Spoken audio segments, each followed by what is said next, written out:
कुछ मौजुआत रह गए हैं जो गैर सियासी हैं वो मैं चाहता हूं कि मैं मुजम्मिल साहब से और सोलंकी साहब से डिस्कस कर लूं। आप both of you are welcome to stay, लेकिन आपका क्योंकि आपने ऑलरेडी बहुत वक्त दिया है इसलिए I will not impinge on your time further. तो सोहरवर्दी साहब, खान साहब की बेल हो गई आज, तो मैं चाहता हूं कि एंटी टेररिज्म कोर्ट में वो गए, फातेह बनकर वो निकले वहां से। उन्होंने कहा कि जी देखो, मैं अब खतरनाक हूं, इसका दोबारा उन्होंने दावा किया। और मैं कहता हूं कि इसके ऊपर जो है थोड़ा एक कमेंट आपका हो जाए कि ये बेल तो बड़ी अच्छी, खान साहब के हक में तो अभी तक सारे फैसले जो हैं उनकी तरफ ही जा रहे हैं। सोलंकी साहब आप बेशक आगाज कर लें। मुजम्मिल साहब आप सुन रहे हैं मुझे? मैं सुन रहा हूँ जी, आपको मैं सुन रहा हूँ। हाँ, तो जरा बताइए ना कि ये तो एक के बाद लेकिन एक कामयाबी। रजा रूमी जिसके वालिद चीफ जस्टिस पाकिस्तान रहे हों और जिसके घर में कानून की हर वक्त गुफ्तगू हो रही हो, उससे तो ये तवक्को नहीं थी कि वो ये कहे कि खान साहब की बेल हो गई है। देखिए, पाकिस्तान के कानून में कोई गुंजाइश ही नहीं थी कि आज जब एक मुल्जम, चाहे उसने कितना बड़ा ही जुर्म किया हो, जब वो अपनी प्री अरेस्ट बेल लेने अदालत में जाता है तो उसे इंटरम प्री अरेस्ट बेल देना कानून में लिखा हुआ है। वो कंफर्म होगी या नहीं होगी वो बात की बात है।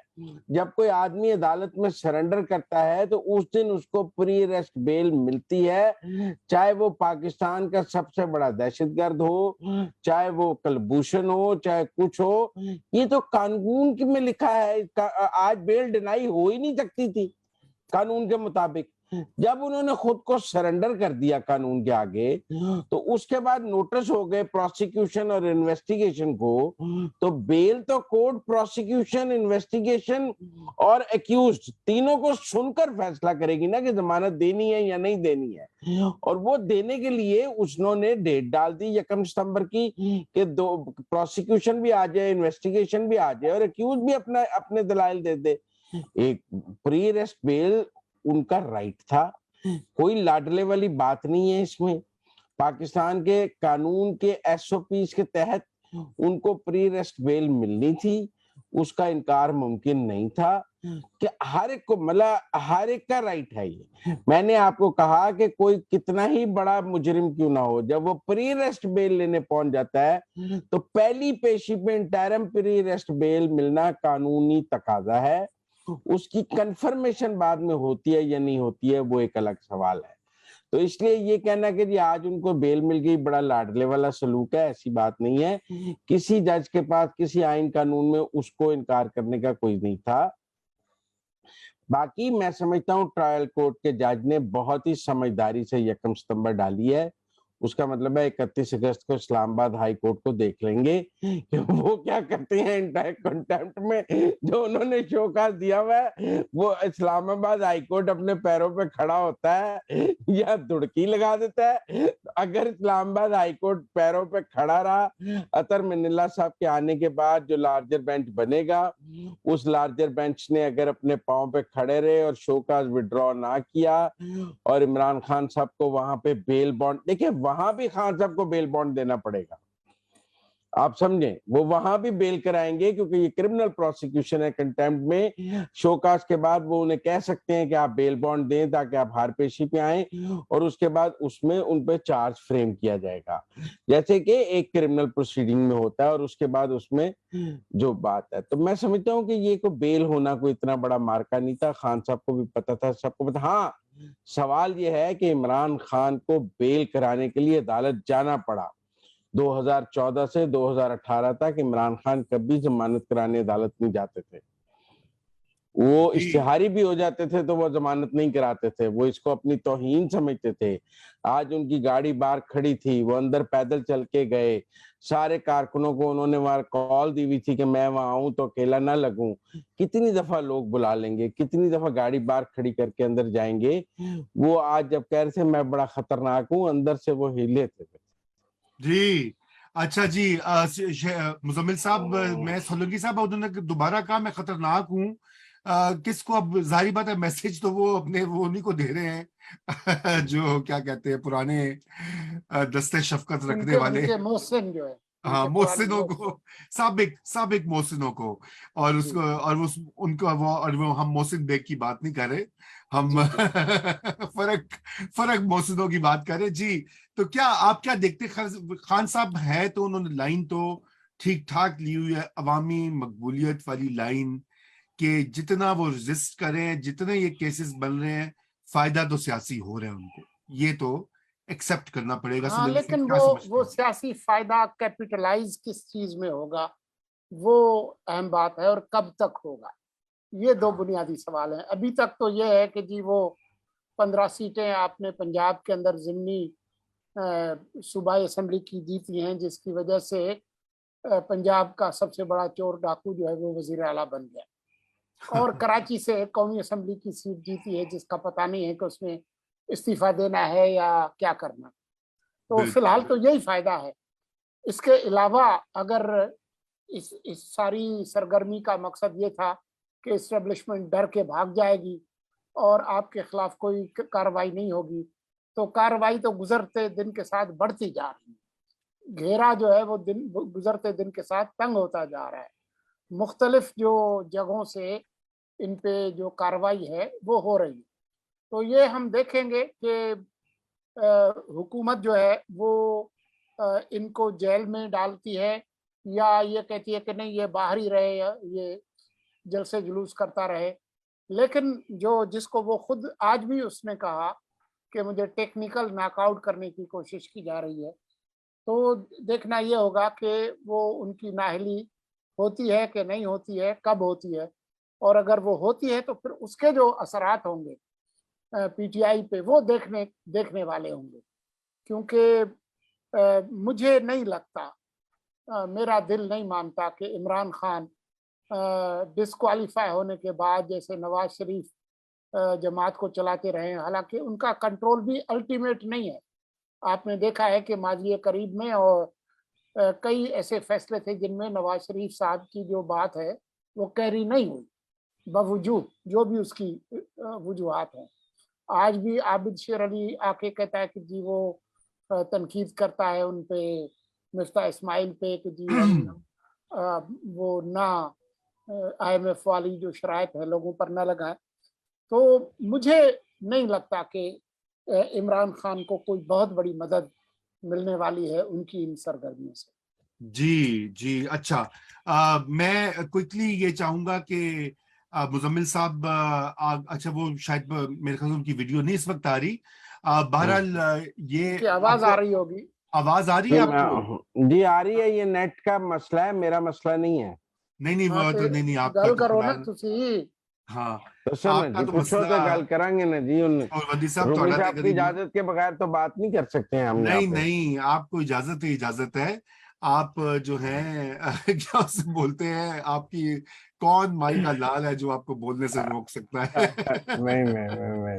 अच्छा मुजम्मिल साहब, ये खतरनाक वाली देखिए, मैं आपको एक और बात ये कह रहा हूँ कि ये इसके ऊपर सारे कह रहे हैं कि जी अब ये नाअहल हो रहे हैं। सोलंकी साहब ने भी जो बात की उसमें ये जम्शन है कि वो जी एक ना एक केस में नाअहल हो जाएंगे, कंटेम्प्ट वाला हो या तोशाखाना वाला हो या ये एंटी टेररिज्म कोर्ट वाला हो, नहीं नहीं, सब या में हो जाएंगे। तो नहीं, होए। हम तो ये मुस्तकिल सब में मिजाज हैं। कनेक्ट हो जाएंगे। मैं और ये सब मुजम्मिल में मुस्तकिल मिजाज हैं।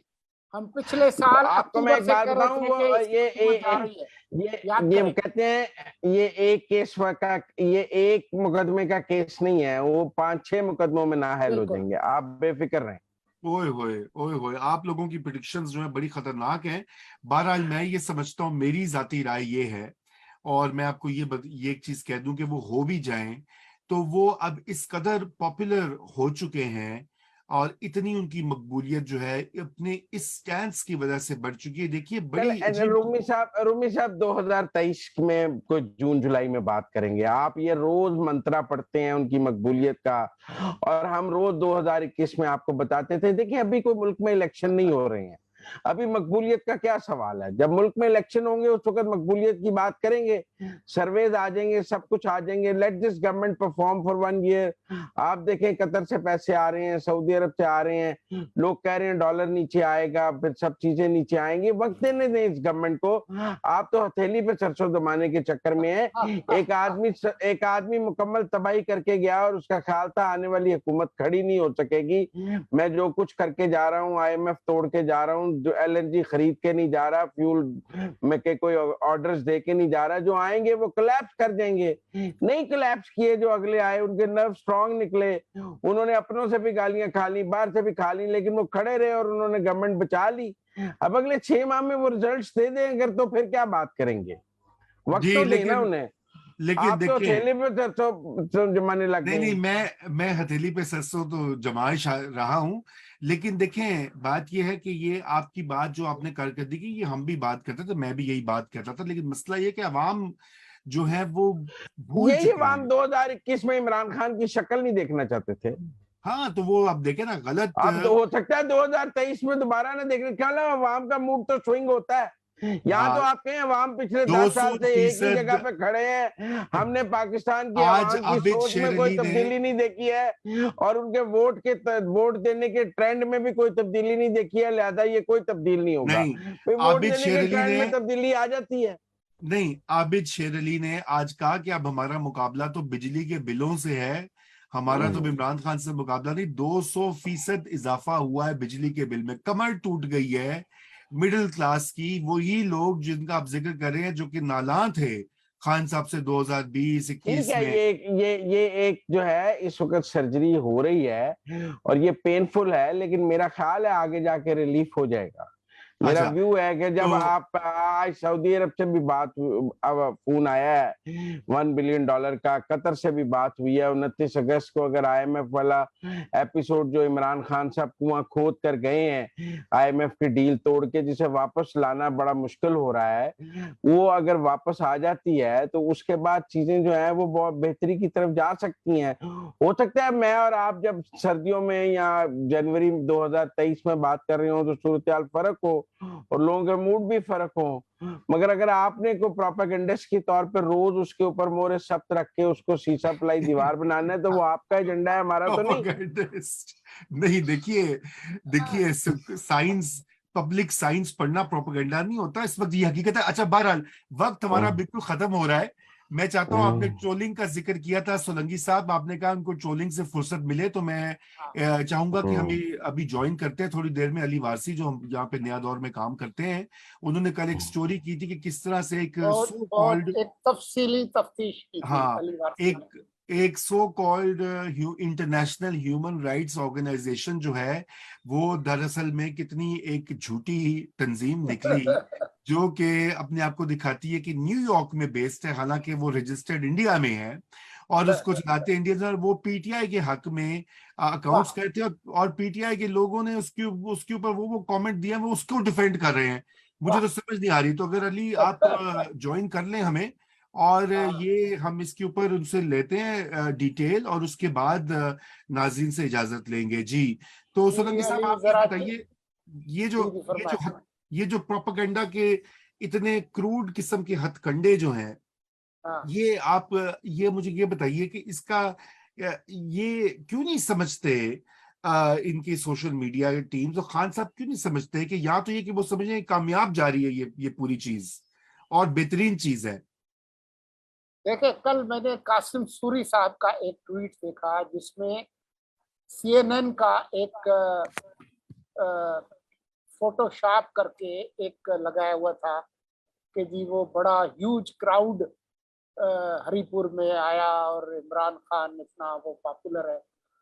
तो उनका हाल ये था कि ये फोटोशॉप करते हुए लगता है कि किसी 20,000 रुपए के वाले एम्प्लॉय से उन्होंने वो फोटोशॉप करवाया जिसको क्राउड की स्पेलिंग भी नहीं आती। ये तो हाल है।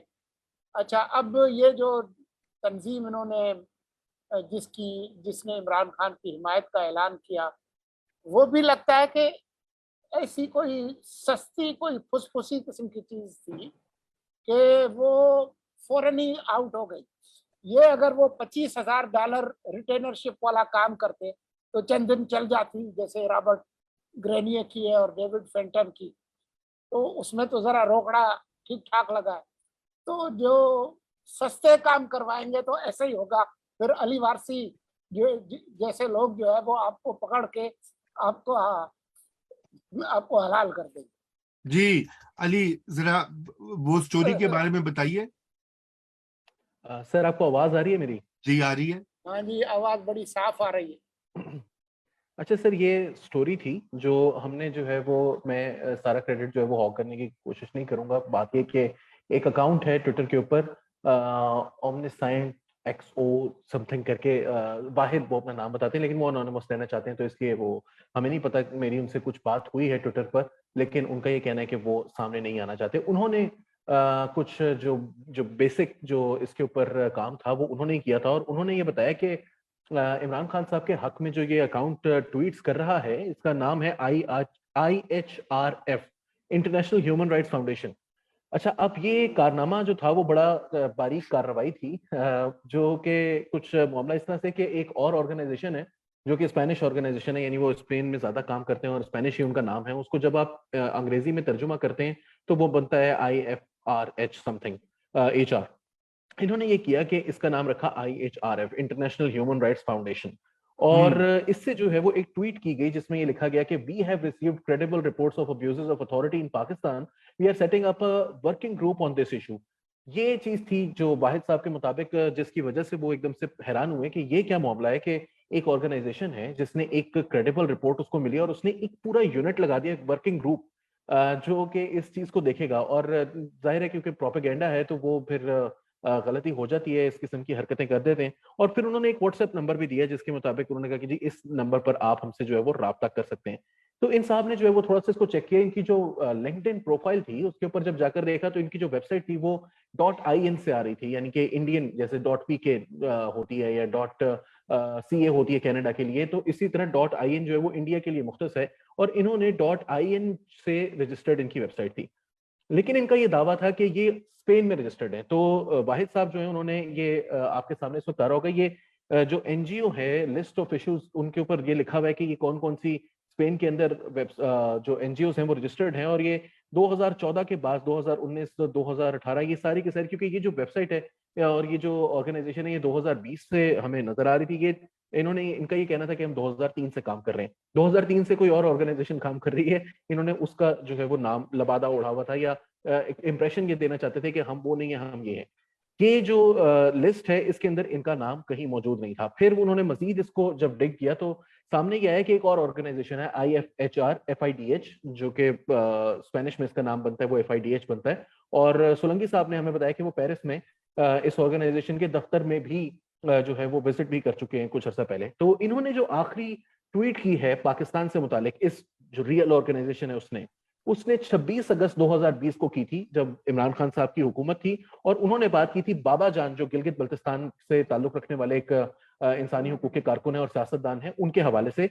और उसके बाद से पाकिस्तान के हवाले से इनकी तरफ से कोई ट्वीट नहीं की गई। जो IHRF है, यानी ये जो बोगस तंजीम है, इसने जो आखिरी जो ट्वीट्स करना शुरू किए हैं वो 14 अगस्त से करना शुरू किए हैं, और उसके बाद तवातुर से वो करते चले जा रहे हैं। फिर वो PTI की चंद रोज पहले एक हुई थी स्पेस ट्विटर पर, वो उसके अंदर भी मौजूद थे। और फिर ये जो क्रेडिबल इंफॉर्मेशन इनको मिली वो उसी स्पेस से मिली थी गालिबन।